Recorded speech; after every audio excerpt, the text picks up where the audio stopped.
ating lahat. Nagpapasalamat po tayo kay Mas Gayaro sa pagbibigay ng pagkakataon para at least mas matuto pa tayo ng mga bagong profile natin, yung tamang diskarte sa fabrication po. Nandito ngayon si Sir Val, at nakatapos po siya ng 10 days training natin, kasama na yung mentoring, business coaching, how to start glass and aluminum business from zero talaga. Nandito si Sir Val. Sir Val, ano po ba yung background niyo po bago niyo nakilala si Aluminum? Ano po ako, sir?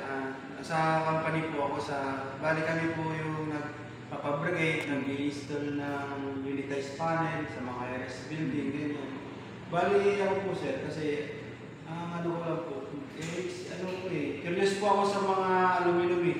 Bali yung kulang pa yung knowledge ko sa aluminum. Kaya po nag-training po ako para po madagdagan rin po yung kalaman ko sa mga mga profile, ganyan, sa mga 700,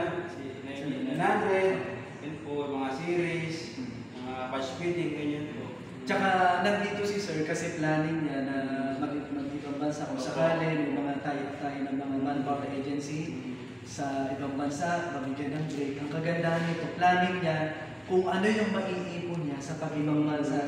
Kasi mahirap naman yung habang buhay tayong nag-ibang bansa, hindi natin nakakasama yung pamilya natin.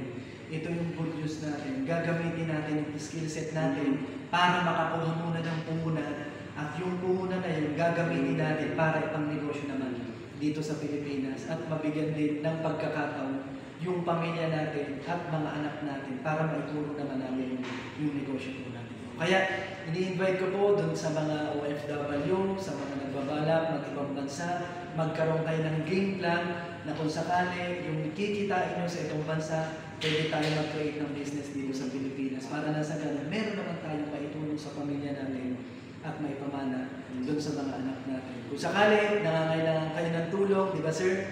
Sa high-rise naman. Actually, sinasamantala ko yung pagkakataon, magkakaroon din tayo ng training kapag sa high-rise naman, di ba, consultant tayo, tsaka may bago rin tayong course sa facade engineering. Kaya sabi ko nga, sa mga alumpreneur, tuloy-tuloy lang, relax lang, walang magmamadali, at yung negosyo, gawin nyo, nandito naman po yung support ng alumpreneur. Yun lamang po, maraming salamat po, at God bless po sa atin lahat.